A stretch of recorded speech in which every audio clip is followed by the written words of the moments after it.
involved in a project in the village of Kilmerston, which is 6 miles from Frome, and we have a village shop project in mind. Yeah, I'm Jenny Kingbrain, and I'm here with my husband and brother-in-law, and we have, as part of our farming enterprise at home, we have a small sideline which is cider, and we're here to see if we can maybe find ways of developing that. My name is Sophie Blancpain-Forder. I'm a partner in a company called On the Brook, which is beginning operations in Bruton. We have a farm which hasn't been used as a farm for over 30 years now, and we're returning it to being farming. It's part of the community. I'm John Rich, and I am representing a local charity called Seeds for Success, and I live in South West Wiltshire myself. We received funding from the previous lag, so we're here to celebrate that and see what is available in the future for us as well. My name's Neil Darwin. I live at Trollocs Hill, not just outside of Frome. I'm here because I've started a community interest company called Free Range Dairy, and I'm looking at opportunities to get local milk to market in the area. My name's James. I'm from Mrs. B's Care and Catering from Frome. Just looking to see what this event is about, and see if we can meet any connections or do any business. We're well established. Hopefully we can develop in different fields and hopefully grow. I'm Dr. Emma Robinson, and I'm chairman of the Frome Heritage Museum. And this is Bill Simpson, She's famous, all right, yeah. who's one of our trustees, and she's looking after the development of the building, and our secretary treasurer, Brian Marshall. We are looking for money to develop our building, and we've just got to that point now that we're moving forward with building developments. We own the building outright, which is the listed building, which was built for the Literary and Scientific Institution, opened in 1869. Oh, brilliant. I've launched a website recently called Fabulous Frome, which is designed for residents and visitors to Frome, like an information guide, but it's also an e-commerce shop which is dedicated to the local artisans, so they can sell their wares all year round. And so the reason I'm here is to look for funding, really, because I need to employ people, and I haven't got the money to do it. It's going well then? It's going really well, actually. Yeah. My name is Len Turner, and I'm the chairman of the Warminster Villages Community Partnership, and a lot of our village communities are in this new lag area. So we're very interested to see what is going to happen over the coming years. I'm Nigel Harris, I'm president of the Chamber of Commerce in Frome, so I'm here to find out what's on offer for the town. Gavin Ball, principal of Frome College, looking to see how the college can be part of this. My name's Terry Pinto, I'm a director at Pad Architects in Frome, and I'm just really keen to see the area developed holistically and sustainably. That's what I want. Lizzie Keane from the Blackmore Vale Butchery. I'm here for anybody that wants to ask us about how you go about getting a grant, because we had a couple of grants back in the sowing seeds today, and Sarah invited us along tonight, so here we are, complete with sausages for the opening ceremony. Hands up those who are on the executive committee, please. There's a few around, just have a look. Those are the people actually who've got us to where we are, who've got us to €2 million waiting to be allocated, and I'm really hoping that lots of other people are going to be involved in that executive committee. May I say also thank you to Frome, and that gives me my cue to introduce the Mayor of Frome, Kate Bilby. Here we are.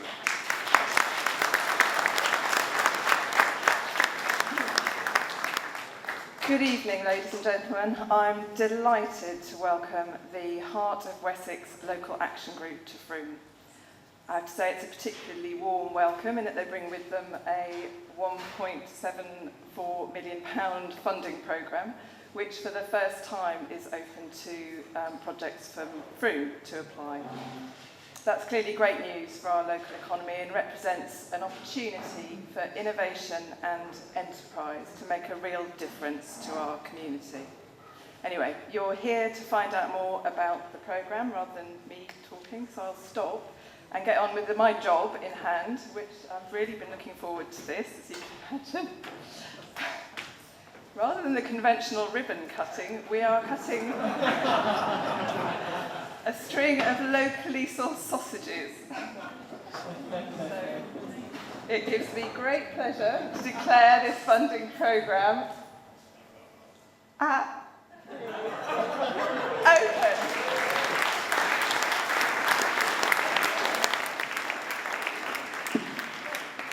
Leader is an approach. It is part of the Rural Development Programme for England. We have had 4 programmes since 1991. It is a French acronym. I'm afraid you will hear lots and lots of acronyms, not all of them French, but essentially in English, because my French is appalling. LEADER stands for Links Between Actions for the Rural Development of the Rural Economy. The grants are awarded by the European Union, or the EU, and it's part of the IFRID fund, which is the European Agricultural Fund for Rural Development. The managing authority in the UK is DEFRA. Now, some of you will be thinking, well, what's LEADER and what's a local action group?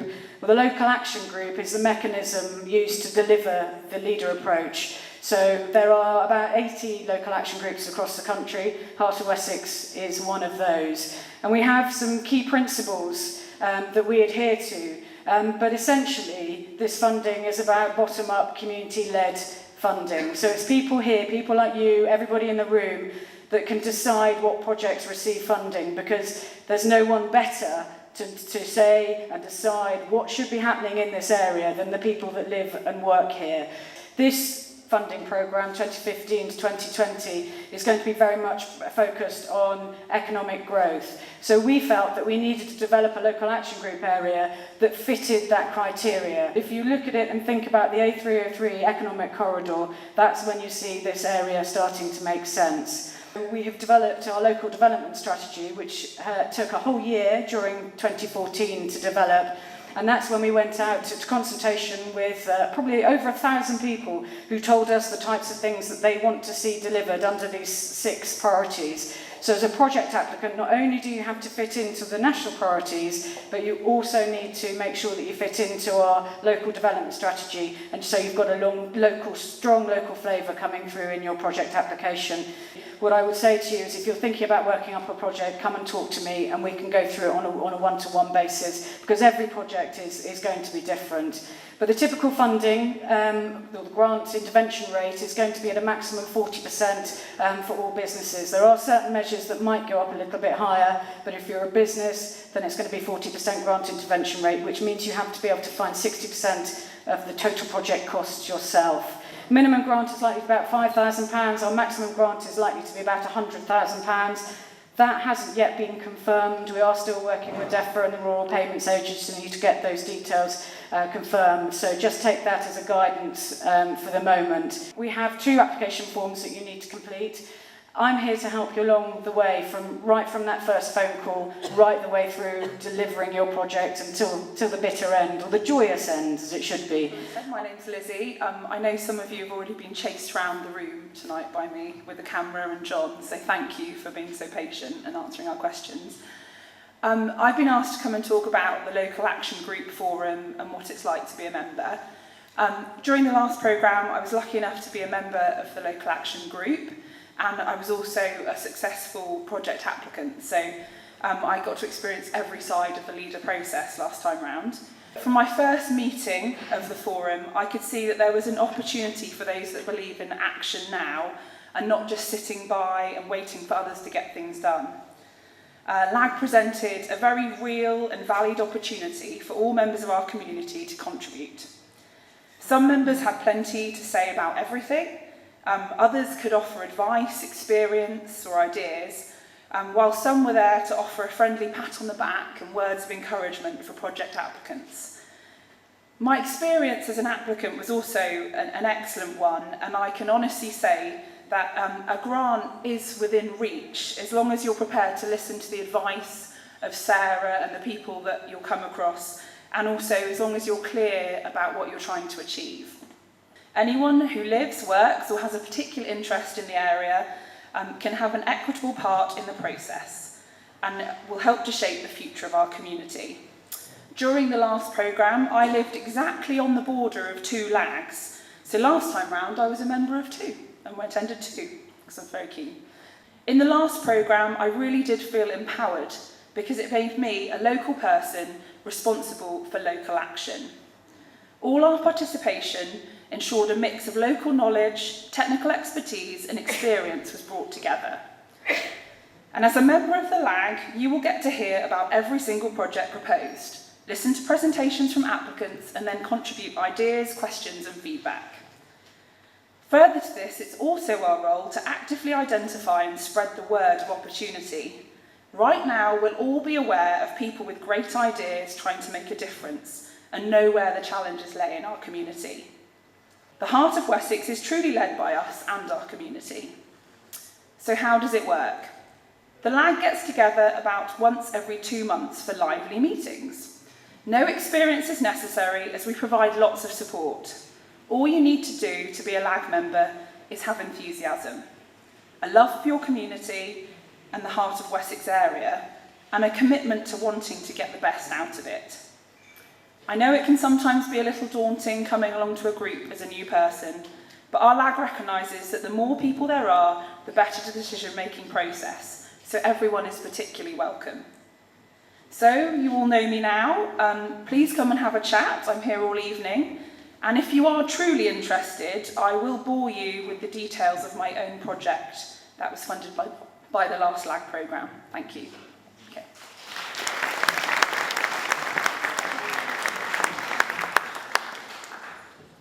Once the Local Action Group Forum has said that they would like to see your project go forward, you will then be invited to complete a main application and a business plan and further evidence that is required towards the regulations of the programme. All of that detail will be firstly assessed by an independent appraiser, and then on their recommendation it will go to the Local Action Group Executive Committee. Those people have already put their hands up around the room, and they will then consider your full portfolio of information and they will make that final decision based on all of the material that they see before them. We will have support from the Rural Payments Agency all the way through the process, and we will also have support from Wiltshire Council, who are our accountable body, who essentially hold the purse strings. So it's really important that they are involved all the way through that application process as well, because you will have a contract with them as the accountable body. We have 15 people on our executive committee and we are looking for new members, so if you would like to get really involved in the programme, then we'd love to see you, and please do make yourself known to any of the executive members here today or myself, and I can give you a little bit more detail about what it's all about. I expect that the first applications will be ready to go forward to the Local Action Group sometime in September, October. So anyway, if you want to come and talk to me, my contact details are probably everywhere around the room. I'd be really, really pleased to hear from you if you've got a project application that you'd like to work up. As I said, I'm here to help you right from that first phone call all the way through the application process, all the way through your delivery, and I'll take you right through to that joyous end, and hopefully we'll deliver a really exciting programme of projects together within the Local Action Group area.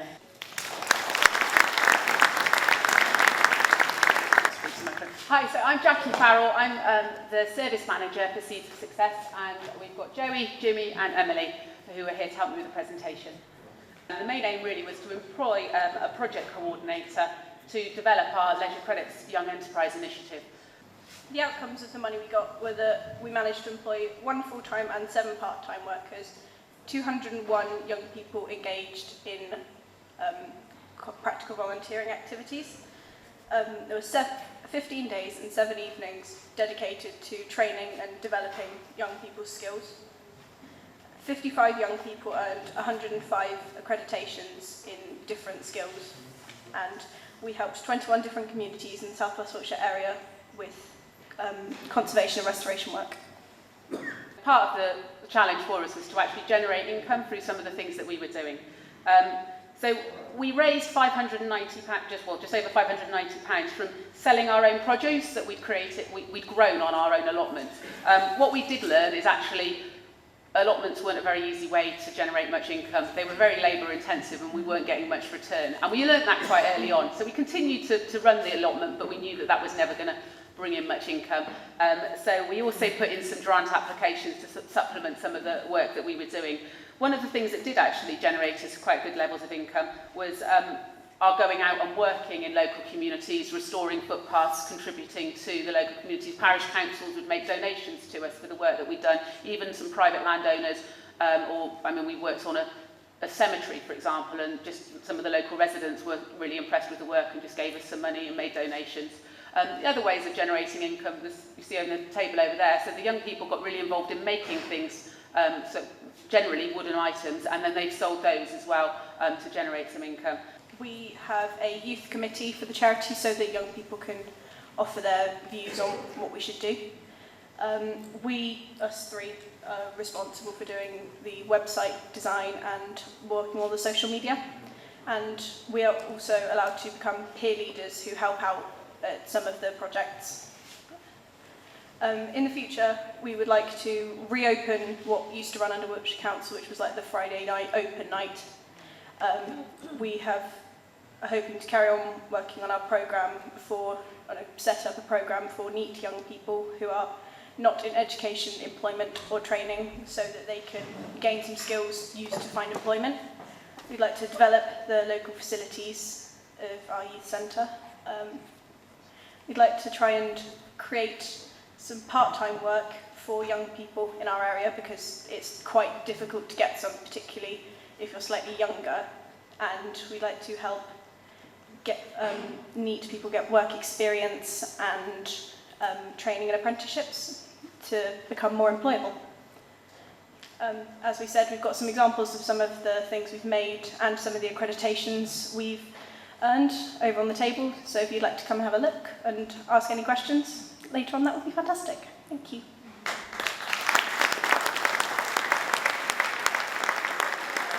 I'm a farmer, and through necessity, I like to walk around. Through necessity,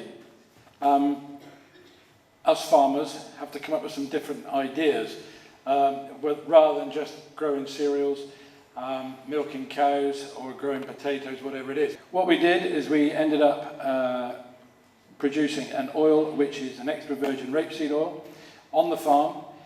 We've managed to get into supermarkets, we've managed to get into chains of hotels in London. And I have to say, we didn't get the funding that we were after 8 years ago. Found it extremely difficult to get anybody to give me any money whatsoever. Lloyds Bank, NatWest, and the wonderful HSBC did absolutely nothing for the Andy Fussell attempt at making some money. So this, I think this idea and this scheme, I think actually is exactly what I would have been looking for back then. I think it's very important that these schemes get well attended, as it has been tonight, because without this, there are some schemes there that won't go forward. And I think anybody that has that idea to take a scheme forward, it is actually a very big step. With this scheme, I think, and I hope, that that is going to be possible. So it's got my endorsement anyway. So with that, I'd like to thank you all for turning up and having a listen to me natter on for 10 minutes, and I'm going to hand you back to Michael. Andy, thank you very much indeed. A lot of practical wisdom in that. Right, we have finished now all the formal stuff. The programme says... Peel me a grape, crush me some ice, skin me a peach, save the fuzz from my pillow. Talk to me nice, talk to me nice. You've gotta wine me and dine me. Don't try to fool me, bejewel me. Either amuse me or lose me. I'm getting hungry. Peel me a grape. Pop me a cork, French me a fry, crack me a nut, bring a bowl full of goodies. Chill me some wine, keep standing by, just entertain me. Champagne me, show me you love me. Kid glove me the best way to chill me, baby. Cashmere me, I'm getting hungry. So feel me.